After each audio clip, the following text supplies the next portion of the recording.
हज़रत मंझ बगदाद आए वही बरतत हुक्म तो हलाए मुझो पीर हज़रत मंझ बगदाद आए वही बरतत हुक्म तो हलाए मुझो पीर हज़रत अचे जो सवाली छॾ को न खानी अचे जो सवाली छॾ को न खानी अहिड़ो सखीअ सां मुंहिंजो वटो तो विराए मुझो पीर हज़रत मंझ बगदाद आए वही बरतत हुक्म तो हलाए मुझो पीर हज़रत सिजही चंड भई सलाम कन था अरस ई फरस सन्ना खान आहे मुझो पीर हज़रत मंझ बगदाद आए वही बरतत हुक्म तो हलाए मुझो पीर हज़रत मंझ बगदाद आहे वही बरतत हुक्म तो हलाए मुझो पीर हज़रत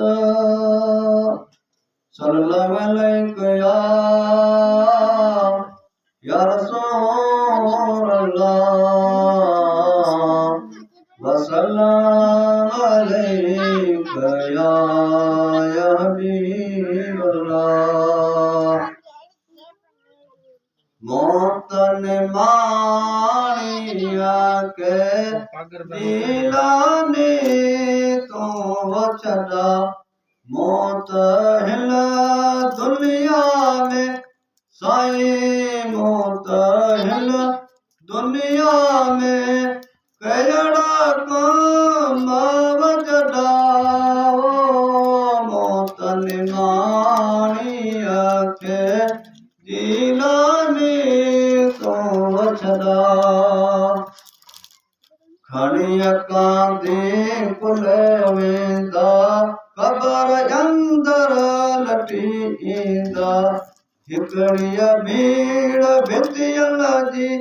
साईं हिकिड़ीअ भीड़ भितियल जी गनागने विझंदा मौत निमाणीअ खे दिलानी तो छॾा मौत हिन दुनिया में साईं मौत हिन दुनिया में कहिड़ा कम वजदा मौत निमाणीअ खे दिलानी तो छॾा क़बर कारे अंधारिया मंझ कीड़ा कहीं आहिनि उने कुन में सच्चा सैयद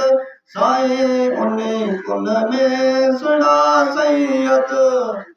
मूंसां साणी आयत जाओ मौत निमाणीअ खे जिलानी तो छॾा मौत हिन दुनिया मां साईं मौत हिन दुनिया मां कहिड़ा कम वजदा मौत निमाणीअ खे जिलानी तो छॾा मुबीन तो करे सुणी हालत कबर वारी उन कुन में सच्चा सैयद साईं उन कुन में सुहिणा सैयद मूंसां साणे आए थी अजावो मोतन माणीअ खे जीलानी तो वचदा मौत हिन दुनिया मां साईं मौत हिन दुनिया मां कहिड़ा कम वजदा ओ मोतन माणीअ खे जीलानी तो वचदा सल्लल्लाहु अलैहि या रसूल अल्लाह वसल्लम अलैहि